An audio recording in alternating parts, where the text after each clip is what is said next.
নমস্কার বন্ধুরা, তন্দ্রার রান্নাঘরে সবাইকে স্বাগত।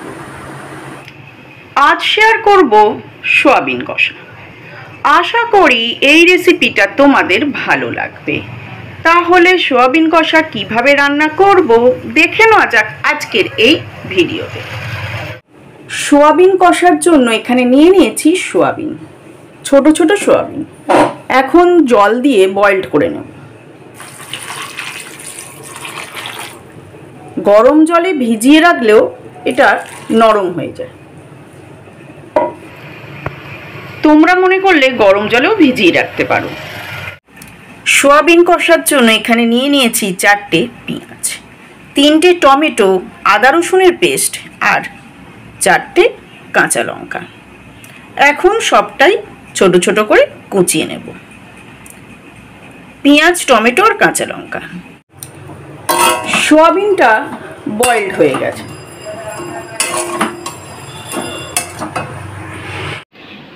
পেঁয়াজ, টমেটো আর লঙ্কা কেটে ধুয়ে নিয়েছি। বয়েলড হওয়া সয়াবিনটা একটি পাত্রে তুলে নিয়েছি।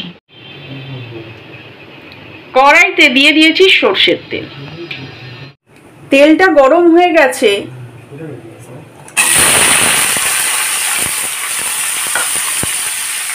দিয়ে দিলাম পেঁয়াজ, টমেটো আর লঙ্কা। এখন গ্যাসটাকে লো ফ্লেমে করে রাখব। পেঁয়াজটাকে আরেকটু লাল করে ভেজে নেব। পেঁয়াজ, টমেটো, লঙ্কা ভাজা হয়ে গেছে। এখন দিয়ে দেবো আদা রসুনের পেস্ট।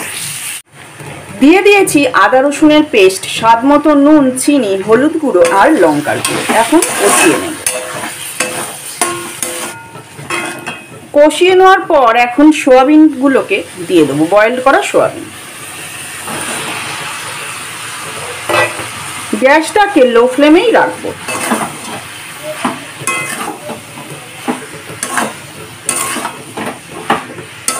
ভালো করে মিশিয়ে নিয়ে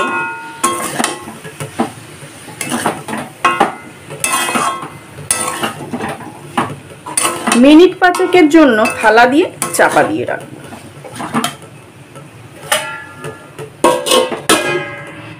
মিনিট 5 পর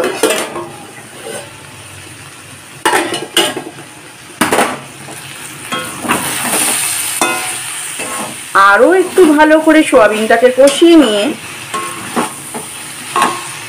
সামান্য পরিমাণ জল অ্যাড করব। আর অবশ্যই তার সাথে দেখে নেব নুন, মিষ্টি, লঙ্কা সমস্ত মশলার স্বাদটা ঠিকঠাক আছে কিনা।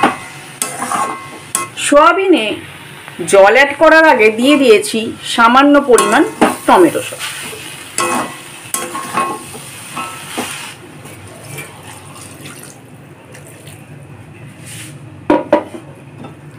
সামান্য পরিমাণ জল অ্যাড করে দিয়েছি।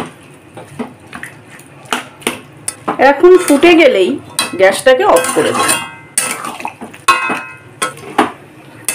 জল অ্যাড করার পর এইভাবে কষতে কষতে জলটা মাখা মাখা হয়ে গেছে, সয়াবিনটা গামাখা গামাখা হয়ে গেছে। এখন গ্যাসটাকে অফ করে দেব। এখন সয়াবিন কষাটা সম্পূর্ণ রেডি হয়ে গেছে আর গ্যাসটাকে অফ করে দেব। এই রকম সয়াবিন কষা ভাত, ফ্রাইড রাইস, রুটি বা পরোটার সাথে অসাধারণ লাগে। আশা করি আজকের এই রেসিপিটা তোমাদের ভালো লাগলো। তাহলে আজকের মতো এই পর্যন্ত আসি বন্ধুরা।